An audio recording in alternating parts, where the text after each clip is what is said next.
کہ جب یہ میرے سر کے اوپر یہ ظالم مارتے تھے ISI کے یہ بغیرت، چند بغیرت، تو سیدھے آسمان میری چیخیں جاتی تھی۔ باجوہ ذمہ دار ہے، اس کے ساتھ چند کرپٹ جرنیل ذمہ دار ہیں جو اس مافیا کو لے کے آئے ہیں، جنہوں نے 11,000 ارب میرے ملک کا، میرے غریبوں کا، اس پہ فخر محسوس کرتے ہیں آج وہ میرے بیٹے جن کو میں نے کابل سے تعلیم حاصل کی، جنہوں نے میرے اس ملک کی تنخواہ کھا رہے ہیں، میرا ٹیکس کا پیسہ اور آپ کے ٹیکس کا پیسہ، اس سے ان کو تنخواہ ملتی ہے، اس پہ فخر محسوس کرتے ہیں، بلیک میلنگ کرتے ہیں، ہم بھیک مانگ رہے ہیں۔ آصف منیر صاحب اس پہ دھیان دو، کون ذمہ دار ہے؟ باجوہ ذمہ دار ہے، اس کے ساتھ چند کرپٹ جرنیل ذمہ دار ہیں جو اس مافیا کو لے کے آئے ہیں، جنہوں نے 11,000 ارب میرے ملک کا، میرے غریبوں کا، اور آج غریب آٹے کی قطاروں میں کھڑا ہے۔ 150 روپیہ جو ہے اس وقت 1 کلو آٹا ہو چکا۔ یقین کریں کل ایسی باتوں کے اوپر میں نے، حالانکہ جب ظلم کیا گیا تو میرے آنسو خشک ہو گئے، میں نے کہا میں جہاد کروں گا خدا کے فضل سے، لیکن کل میرے پھر آنسو نکل گئے جب مجھے ایک میرے بھائی نے مجھے آ کے کہا کہ میں نے گاڑی کھڑی کی اور 20 روپیہ جو ہے کسی کو دیا، خیرات لینے والے، اس نے کہا میں نے 2 روٹیاں کھانی، 20 روپے پہ 2 روٹیاں نہیں آ سکتی۔ یہ ہے آصف منیر صاحب آج میرے ملک کی حالت، اور اس کے ذمہ دار باجوہ اور اس کے چند کرپٹ جرنیل ہیں۔ اس لیے تم کو ٹھیک ہونا پڑے گا، میرے ملک کے لیے، اپنے اس ملک کے لیے، اپنی افواج کے لیے تمہیں ٹھیک ہونا پڑے گا۔ یہ نفرت کی بات نہیں، یہ اصلاح کی بات ہے، اس لیے کہ اگر تم اصلاح کی طرف چل پڑو گے تو میرا ملک ٹھیک ہو جائے گا، ورنہ اسی طریقے سے میرے یہ وکلاء، خاص کر بخاری صاحب جگہ جگہ پہ کھڑے ہوں گے، ہمارے لیے معظم بٹ صاحب بھی کھڑے ہوں گے اور ہماری ضمانتیں کراتے رہیں گے، لیکن اس سے آگ آگے جائے گی۔ میرے دوستو، وقت کافی ہو چکا، آج میں اپنے سارے جرنیلوں کو عزت کے ساتھ کہتا ہوں کہ 22 کروڑ لوگ تمہارے وار کرمنل نہیں ہیں، جنگی قیدی نہ سمجھو ہمیں، ملک کے لوگوں کو، خاص کر وکلاء کو جنگی قیدی نہ سمجھو۔ میری عدالتوں کے ججوں، اپنے ضمیر کو جگاؤ، اور ہیں ایسے چھوٹی عدالتوں میں، بڑی عدالتوں میں جج جو ضمیر کی آواز کے اوپر قانون اور آئین کے تابع رہ کر اپنے فیصلے دیتے ہیں۔ اٹھو، یہ تمہارا ملک ہے، یہ تمہاری عدالتیں ہیں، جس کے لیے ان وکلاء نے 15 سال پہلے جدوجہد کی، اور اگر عدالتوں کے اندر اس قسم کے مفروضے پہ اور فرضی کیسز بنا کے آتے ہیں تو آپ کا کام ہے کہ ان کو ننگا کرو گے، ان ایجنسیوں کے لوگوں کو ننگا کرو گے۔ میں اللہ کی قسم، یہ PDM ہمارے، میں اب سیاسی صرف ایک بات کر رہا ہوں، PDM ہمارے 1 گھنٹے کی مار ہے، لیکن اس کے پیچھے میری یہ ایجنسیاں ہیں، مجھے معلوم نہیں کہ یہ کیوں ان کے پیچھے ہیں، ان کی سرپرستی کیوں کر رہے ہیں، مجھے یہ معلوم نہیں، کیونکہ انہوں نے تو میرے ملک کو تباہی کے دہانے پہ لایا۔ یہی وہ ہیں جو قانون کی، جنہوں نے خود اپنی کرپشن کو بچانے کے لیے اپنے حرام کے مال کو، اس ملک کے لوٹے ہوئے مال کو، نیب کے قانون کو تبدیل کیا۔ ساری دنیا دیکھ رہی ہے اور حیران ہے۔ جو ریٹائر ججز ہیں میرے پاس آتے ہیں، مجھے ٹیلی فون کرتے ہیں، کہتے ہیں یہ کون سا ملک ہے؟ اس لیے میں آخری بات کر رہا ہوں، اور وہ بھی ہے آپ کے ایک وکیل کی۔ میں چاہتا ہوں میرے وکلاء کہ رول آف لا کی یہ موومنٹ جو ہے، اس میں کسی طرح کمی نہ آئے، آپ اپنا فرض ادا کریں۔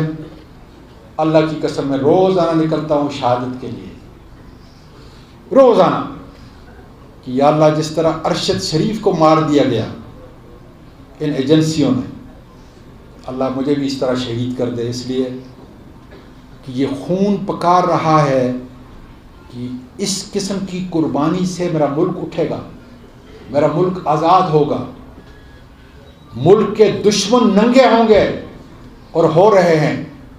ہر فورم کے اوپر آپ دیکھ لیں ان کو دنیا کیا کہہ رہی ہے، 1 کروڑ پاکستانی بیرون ملک کیا کہہ رہا ہے، جو جانتے ہیں سمجھتے ہیں کہ ملک کو بچانے کا کیا رستہ ہے، وہ آج ان کو کیا کہہ رہے ہیں۔ اس لیے میں کہہ رہا ہوں کہ اپنی اصلاح کر دو، مثبت بات کر رہا ہوں، غصے سے نہیں، ادب سے کر رہا کہ اپنی اصلاح کرو۔ اور یہ تحریک ختم ہونے والی نہیں ہے، یہ جگہ جگہ کریہ کریہ ہر بار روم کے اندر، ساری بار اسٹیشن کے اندر، ساری بار کونسلوں کے اندر بڑے بڑے وکلاء کو ہم لے کے آ رہے ہیں، وہاں پھر ہم کوئی سیاسی بات نہیں کریں گے، صرف قانون۔ اس لیے کہ آج جتنی قانون کی حکمرانی کی ضرورت ہے اس سے پہلے کبھی نہیں تھی۔ آپ کے سامنے ایجنسیاں پکڑتی ہیں، کپڑے نکالتی ہیں، ویڈیو بناتی ہیں اور شرم نہیں آتی۔ مجھے بتائیں میری بہنوں، میری بیٹیوں اور میرے بھائیوں، اس وقت میری عمر 75 سال تھی، دسمبر 8 کو جو ہے وہ 76 سال ہو چکی ہے۔ خدا کو گواہ بنا کے کہتا ہوں کہ جب یہ میرے سر کے اوپر یہ ظالم مارتے تھے ISI کے یہ بغیرت، چند بغیرت، تو سیدھے آسمان میری چیخیں جاتی تھی۔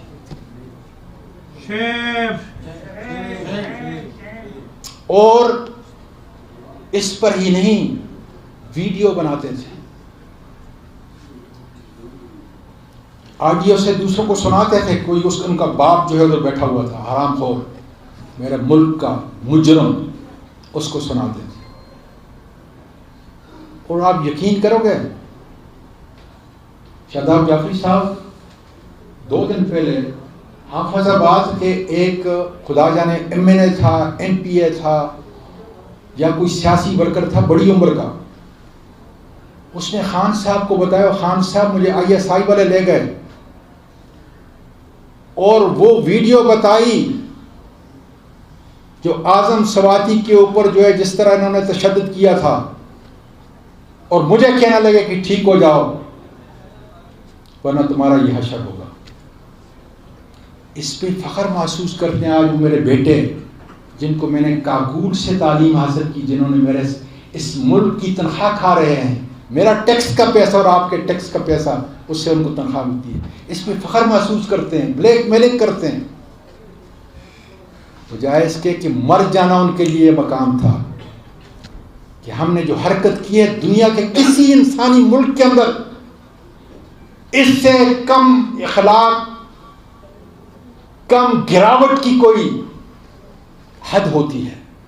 ان کو تو چولی پر پانی میں مرنا چاہیے تھا۔ ان بغیرتوں کو معافی چاہتا ہوں، مجھے اپنی بیٹیوں کے سامنے یہ لفظ استعمال نہیں کرتے، ان کو سنانے کے لیے کر رہا ہوں۔ ان کو مرنا چاہیے تھا بجائے اس کے کہ مجھ پہ ظلم ہونے والے، تشدد ہونے والے، کسٹوڈیل ٹارچر کے اندر۔ اس لیے میں کہتا ہوں کہ اگر مجھے میرے ملک کا سب سے بڑا عدلیہ کا جج چیف جسٹس بندیال اگر مجھ کو انصاف نہیں دلا سکتا تو میں کہاں جاؤں گا؟ میں ان میں آؤں گا انشاءاللہ تعالی، یہ انصاف لے کے دیں گے ایک نہ ایک دن۔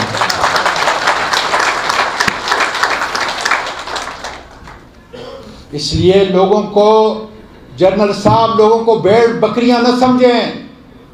میرے اگر قتل سے تمہارا غصہ عمران خان کے اوپر ٹھنڈا ہو سکتا ہے تو بسم اللہ۔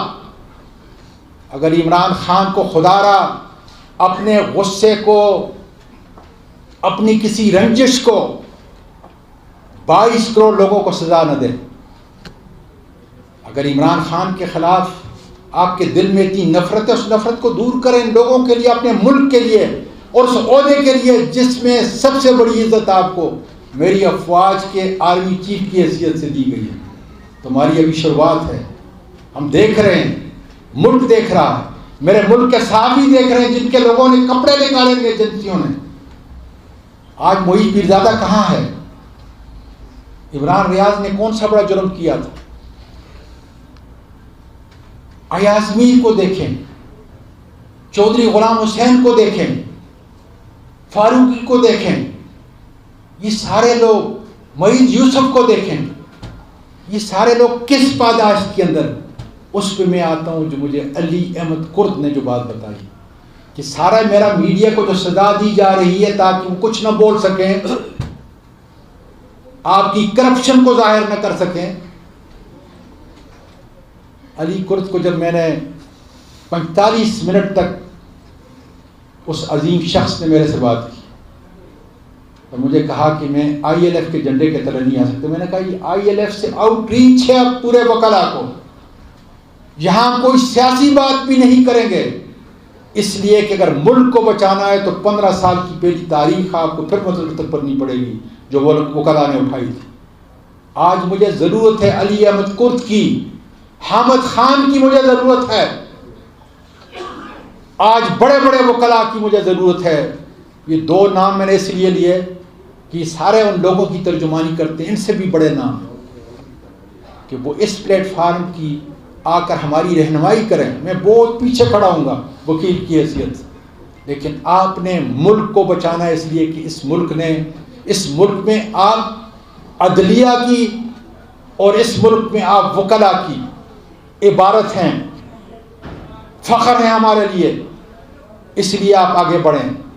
اور مجھے یقین ہے کہ مجھے مثبت جواب جلد خدا کے فضل سے ملے گا، کیونکہ جب وہ رہنمائی کریں گے تو انشاءاللہ تعالی میرے ملک کی عدلیہ آزاد ہوگی. اور اگر میرے ملک کی عدلیہ آزاد ہوگی، ان ایجنسیوں کا باپ بھی ہمارا کچھ نہیں کر سکتا خدا کی فضل سے. اگر وکیل بینچ اور بار ایک جگہ ہو جائیں تو میرا ملک آزاد ہو جائے گا خدا کی. میرے دوستو، علی احمد کرد نے کیا کہا، اسی پہ میں ختم کروں گا اور آپ کا تہ دل سے شکریہ ادا کرتا ہوں سب کا، اتنا مجھے وقت دیا. علی احمد کرد نے کہا کہ اعظم سباتی، میں تمہارے بیٹے سے کوئٹے میں ملا تھا، میرے پاس وہ الفاظ نہیں کہ میں ان تذلیل کرنے والوں کی تذلیل کروں. نفرت ان کا مقدر بن چکی ہے. اس نے کہا کہ تاریخ کے 3 دور، میرے حال میں ان کی عمر بھی میرے برابر ہوگی، یا کچھ بڑے ہوں گے یا کچھ کم ہوں گے. انہوں نے کہا کہ میں نے 70-75 سال کے اندر 3 ادوار دیکھے ہیں. ایک، جب ہم وکیل اس قسم کی تحریکوں میں نکلتے تھے، ہم پولیس اسٹیشن جلایا کرتے تھے، بسیں جلایا کرتے تھے، تاکہ قانون نافذ کرنے والے ادارے اپنی حدود کے اندر رہیں، اور ہم بھی ایف آئی آر ہوتی تھی تھانوں میں، ہمیں بند کر دیا جاتا. پھر کہنے لگا ایک ایسا دور آیا جس میں ہم نے وہ کام چھوڑ دیا، ہم نے قانون کو ہاتھ میں نہیں لیا، وہ کام چھوڑ دیا ہم نے. اس دور کے اندر ہم نے لکھنا شروع کیا ان ایجنسیوں کے ظلم کے خلاف، انصاف کے حق میں، جہالت کے خلاف، علم کے حق میں، اور تقریروں کے ذریعے جو ہے ہم نے لوگوں کو اٹھایا اپنی تحریک میں. وہ مثال دے رہا تھا 15 سال پہلے، اور کہنے لگا کہ آج یہ مقتدر ادارے ہماری سوچ کے اوپر قدغن لگا رہے ہیں. تو میرے وکلا، قابل قدر وکلا، آج آپ آزاد نہیں محکوم قوم ہیں. آج آپ کی تقریر کے اوپر ہی نہیں، تحریر کے اوپر ہی نہیں ہے تو میڈیا والوں سے پوچھ لیں جو جیلوں کی جن کے کپڑے نکالے گئے ہیں. آج آپ کی سوچ کے اوپر بھی یہ مقتدر ادارے پابندی لگا رہے ہیں. اس لیے جہاد آج جتنا فرض ہے اس سے پہلے پاکستان میں کبھی نہیں تھا. میں دل کی گہرائیوں سے ایک بار پھر آپ کا شکریہ ادا کرتا ہوں. یہ چراغ جو آپ نے جلایا ہے اس کو مٹنے نہ دینا، اس لیے کہ یہ 22 کروڑ لوگوں کی آواز ہے. جگہ جگہ پہ آپ کا یہ پیغام خدا کے فضل سے پہنچ رہا ہے. آؤٹ ریچ کریں اس کو، آئی ایل ایف کے پلیٹ فارم سے اور بڑا پلیٹ فارم دیں. اور میں نے بڑی تفصیل کے ساتھ شاداب جعفری کے ساتھ، شاداب جعفری صاحب کے ساتھ، کسان صاحب کے ساتھ معظم بٹ صاحب کے ساتھ یہ بات کی ہے کہ بڑے بڑے وکلا قاضیان اور اس قسم کے لوگوں کو آگے لے کے آئیں. ہماری عزت ہے ہمارے وکلا کی, بڑی عمر ہی صحیح, لیکن ان کے 2 بول میرے ملک کے لیے اور میرے ملک کی آزادی اور رول آف لا کے لیے میرا بہت بڑا اثاثہ ہو سکتے ہیں. پاکستان پائندہ باد.